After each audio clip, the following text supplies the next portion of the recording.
অভিনেত্রী মেহের আফরোজ শাওন ও মাহিয়া মাহি এবং শান্তা ফারজানা নামে এক নারীর বিরুদ্ধে শাহবাগ থানায় লিখিত অভিযোগ দায়ের করা হয়েছে।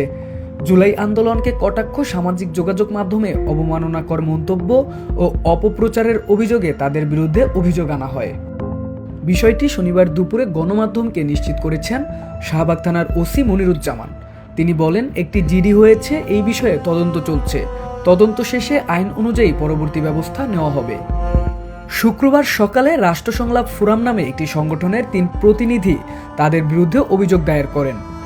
জিডিতে বলা হয়েছে, অভিযুক্তরা সামাজিক যোগাযোগ মাধ্যমে জুলাই আন্দোলনকে অবমাননা ও কটাক্ষ করে বিভিন্ন মন্তব্য ও পোস্ট করেছেন, যা জনমনে বিভ্রান্তি সৃষ্টি এবং আন্দোলনের চেতনাকে প্রশ্নবিদ্ধ করার চেষ্টা। এসব বিষয়ে তদন্ত করে আইনি ব্যবস্থা নেওয়ার আবেদন জানানো হয়েছে। জানা গেছে, অভিযোগের বিষয়টি নিয়ে তদন্ত চলছে। পরবর্তী আইনি প্রক্রিয়ার জন্য অভিযোগটি ঢাকা মেট্রোপলিটন পুলিশের সাইবার ক্রাইম ইউনিটে পাঠানো হয়েছে।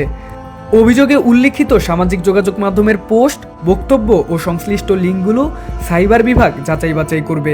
তদন্তে অভিযোগের সত্যতা পাওয়া গেলে পরবর্তী ব্যবস্থা নেওয়া হবে।